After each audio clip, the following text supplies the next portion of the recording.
so much. It's an amazing thing. I'm so happy to be there.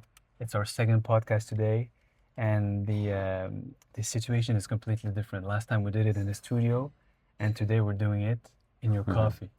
And this is the bright side about it, is that when we started this, when we did the first podcast, you just had an idea, and now the dream is actually true.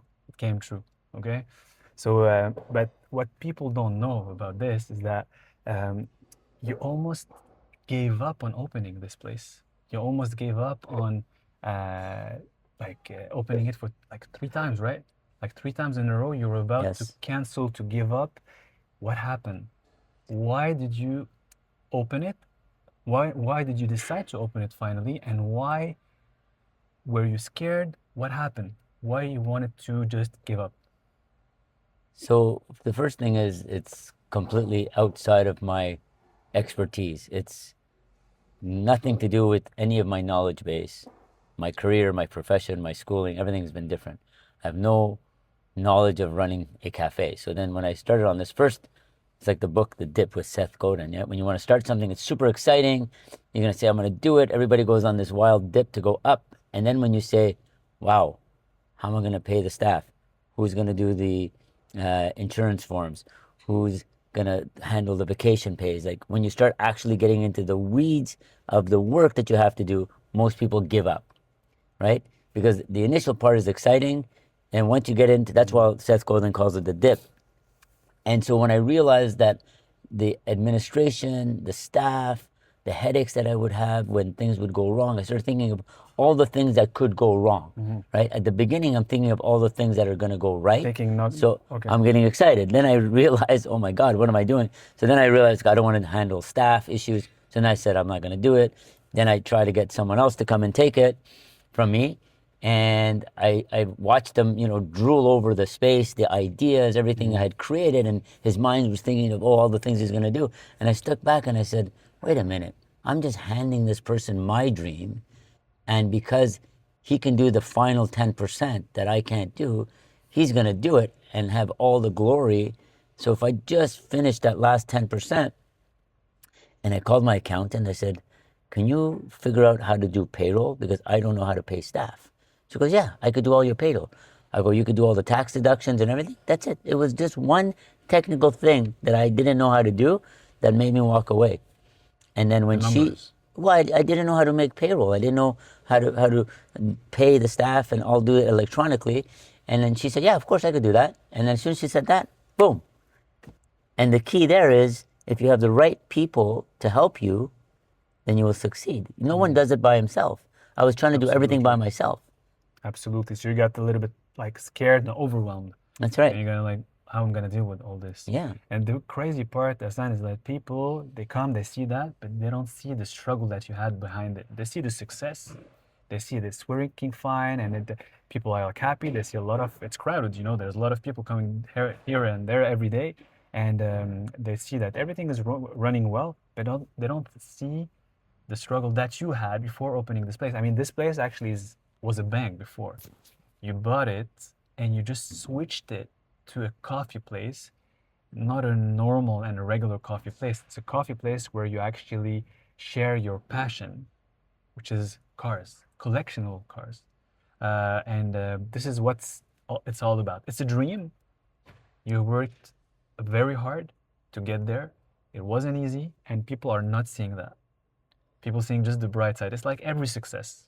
They never see what was behind the success, what's the work that you've done and everything. So you can confirm to me that you worked a lot. I mean, it took you like what, a year to open it at the end, like to take the decision to move? Yeah, like David Goggins, in the book You Can't Hurt Me, very important. He says all of our work is done in the dark.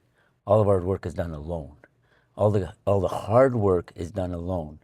And he says, it's not, posting on Instagram and all those things. That's not the people that make it. The people that make it, they're quiet. They work in the dark. Absolutely. And then it happens. So, we bought this a year ago. It took me a year to open it. We had many, many difficulties. It's a bank with a, 8-foot thick limestone wall. We had to cut through to put a garage door. Wow. Then we put the garage door, but then we're 18 inches above the ground. Then we need a ramp to get the cars in. Then we have to get permits to put cars inside a public cafe. And then we have to get permits to put a restaurant level, kitchen in the basement, and so there's all these things that again I out of my field, but like they say, one foot in front of the other. Absolutely. So it eventually came through, but it took a year about. But I've been dreaming about this for 10 years. Wow. So the idea came to me 10 years ago, and then I started traveling the world. I started seeing uh, Okay. places in Europe that had similar concepts, not exactly, and that's kind of what motivated me. And I went to England to see a place, and I asked him about his revenue model. How does he make it profitable? How does it work? And then I kept asking owners on Instagram, and then I started realizing that it's possible. Amazing. Every passion starts somewhere, Hassan. What was the first car that actually made you fall in love with cars? Yeah, it was a 1984 Fiat Spider. Oh, for real? Yeah, Wow. and I bought that with my first paycheck when I was a dentist in Fiat. Vancouver. I sat outside. This lady drove it into the grocery store. I sat outside the grocery store. I waited for her to finish her groceries. She came and put the groceries in the car, and I said, "I want to buy your car." She goes, "It's not for sale." I go, "No, I want to buy your car. How much?" She said, 10,000. I said, "I'll give you 6,000." She goes, "Okay." And we agreed on that. And then I bought that car, and it was a terrible car, a lot of work. But And that was the but dream car. This is that where it that started. that yeah, it was a $6,000, but it Would was have a thought. convertible. It was all the money I had at the time, Yeah. but it was something I've always loved, and I finally got it, and then I restored it and repainted it, and then I brought it back to Montreal. Wow. I got married in that car. I kept it and then what happened was I couldn't find a job. So as I graduated in maxillofacial surgery in Toronto in 2002, I brought the car back from Toronto to Montreal, and then I looked for a job in Montreal. I hit every oral surgeon, every clinic. Nobody was offering me a job, not one job offer. Wow. And it took me 3 months, and I couldn't find a job. So then I had no money anymore left. So I had to sell the car to pay rent. At the time, I was living in the West Island. It was like, how am I going to pay rent? I don't have a job. I sold it to pay rent, and then finally I got my job here in Ottawa, and then the rest is history. And now we're Crazy. sitting in an F40. This is we're talking about the F40. I So couldn't pay rent with my Fiat, but now we're here sitting in an F40. so now we're sitting in the F40. Hassan, sometimes we say, like we see a car and we see it as a machine, but for me, I see it as memories. Is there anything else that is linked to these cars? The F40, the Porsche, the SL Mercedes in the back? Like, is there anything linked to it? Like, why did you want, I know you like cars in general, but I know you're this kind of person who like history, where it's coming from, how it was made.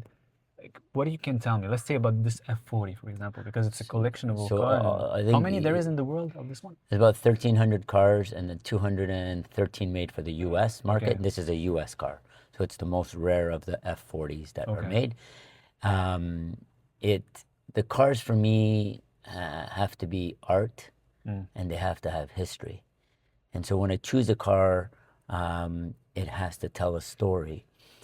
This was the last car that Enzo Ferrari ever designed. It's the first car to be completely Kevlar carbon fiber design. It's the celebration of 40 years of Ferrari. It was the fastest car in the world. There's nothing in here, no radio, nothing, I can right? see It is that. made to listen to the sound. The radio is the engine, as Ferrari would say. The music is the engine, and this was at the time the most raw. There's no traction control, no driver's aid, no computers, nothing. And this was the last generation of the raw analog supercars. And so it was iconic to me. And of course, I chased this car for over 10, 15 years to find this particular car. It's a two-owner car, US. But all these cars that I have, that Gullwing, for example, was used to drive Jacqueline Kennedy in Expo 67 in Montreal. And then I drove Lewis Hamilton in Montreal. The Dino 206, which is probably the most significant car I own, was a factory race car for Scuderia Filippinetti, which was a race car for Ferrari. And so it has history of the Nürburgring race. So every car has a little bit of stories. When people see you driving a car like this, Hassan, usually they see luxury. What do you see? What do you feel when you're driving this car? So if you see the cars I buy, usually you can't tell what they're worth. It's not a flashy, although this probably is more flashy than most cars. But the 1967 Mira, the 56, those cars. Mm. It's really most people can't tell. Oh, is it expensive or not? But they could tell it's different. They look at it and Mm. say, "Wow, that's a very beautiful looking piece of art." And so that's what I think people think. But it's not a car that draws new attention from the young crowd and all that, because these are older cars, so Mm. they're more vintage collectible cars. And so if somebody really knows, they know. But if somebody doesn't know, they don't. They have to be like professionals in that. Yeah, most Or people, yeah, most uh, people, like a lot of people don't know what this is, of the younger, much younger generation. if you had to keep, if you had to keep only one car, which one would you keep? Yeah, it's the Mercedes Gullwing. I bought that Oh, with the children. We went into the barn of the gentleman who owned it from new. So it's a 1956 car, and it sat in a barn for 56 years, untouched, with squirrels' nests inside and some mice inside the tunnel, inside the head for cover. real? And then I got my kids to look at it. My son went underneath the car. His oil was dripping, and my three kids were inside the car. We were checking it out, and we said, this is the car we want to buy. So it's a car that I bought with the kids. So it's an uh, emotional Emotional history. We've history. driven the car. The kids have grown up with the car. We've gone to car events.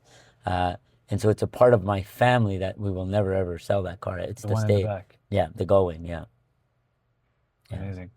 Hassan, if we go back to this, to the coffee place and everything, why did you want it to open a coffee and car place? Why don't you just open a showroom? That's it. Like, why coffee? Yeah, so I mean, Jerry Seinfeld started, Cars and Coffee and Comedians, and basically he takes people and he gets their story, in a car, and he matches the car to the person, and they Hmm. get their story. And what I thought is I could buy another car for the price that I set this up with, right? But that car sits in a storage space, nobody sees it, Mm. nobody enjoys it, and there's no discussion. Whereas what I created here is a social environment to Mm. build a community. They come for the cars, they come for the coffee, but they stay for the conversation, right? Absolutely. So it's a way to bring people. I had two people, they were 87 and 86 years old. Both their husbands and wives had died. They had dated in 1965. They came together for their first date at my coffee shop last week. And I was Crazy. watching them talk, and he was a car guy. So she chose this space to make him, to impress him as their first date. Now they're 87 years old. And then we started talking and stuff. So I was like, wow, two people came together in this cafe. It made me really happy. So I think I'm a social animal. Like, I need to be Mm. around people and talk and share stories. And that's what this place is. I will never forget during COVID, Hassan, in May 2020, we had a run together where we were walking Mm-hmm. next to the canal, and you said to me, Romeo, you know what? My cars are in the garage. They're between four walls. The only issue is that I'm not sharing anything with anybody, so they're dying there. That's why I like doing, charity events, all these things, because I want to share my passion. I want to share it with people, discuss. Do you think like you just accomplished what you wanted to accomplish? Because now that's literally what you're doing, Yeah, basically. so the beauty was we did our opening night. We raised $21,000 in one night for the May Court Hospice, which is where people go to Mm. die. And I put a picture of Steve Jobs at the end of his life, where he was just being held, walking in a garden by him, and he was literally, 50 pounds. And I said, we're all gonna end up like Steve Jobs. What's the point of having all this money if we're all going in the same place? Let's share what we have, and let's donate to the May Court, because the end of our lives is going to be, the last few days is what you want to enjoy the most. Imagine you have 3 days to live. Why not be in a beautiful old house with a garden? And that's what it is. That's what this place is. And I was like, that's where I want to be in my last days. And so that's where the charity that I chose, and we have a great relationship. So it made me feel really good that I was able to use the cars, the cafe, to raise money for a good cause, and it basically gives back to the local community because they're down the street. Mm. Amazing. That's beautiful. Because sometimes we don't see it. We don't see where we're going. We don't see where And we just realized that when you have a bad experience, there's a guy who was saying one day, when you're in good health, you have a lot of problems. But when you're not in good health anymore, you just have one problem, is to solve this issue, the health issue. That's And right. this hit me so hard, like, big time, because you never realize the chance that you have, everything that you have, until you get hit by something, like in your health. Like, okay, God forbid this. But what do you think about this? So that's exactly what happened to me. I had a small health incident, and I started walking, and I walked into the Maycourt Hospice, and I said, you know what? I want to see how people die. I want to see what it's like at the end. So they gave me a tour, and all I can think about was this one issue that I had, and I said I would give away all my cars, all my wealth. I would do anything, you know, to not have, this one thing that I thought I had, which I don't any, obviously. But I thought I had a health scare, and it completely made me feel mortal to the point now. Today, I'm a changed man. This has been 2 months now that Wow. something like happened to me, and I had all these tests and everything was normal. But at the time, I realized I'm mortal, that I am going to die at some point, which I never thought I would. I'm like, I'm not going to die. I'm like, I had 30-year plans. I had plans Yeah. set for 30 years of things that I'm going to do. And I was like, now I think in 5 years, 2 years, 1 year, max. Tomorrow.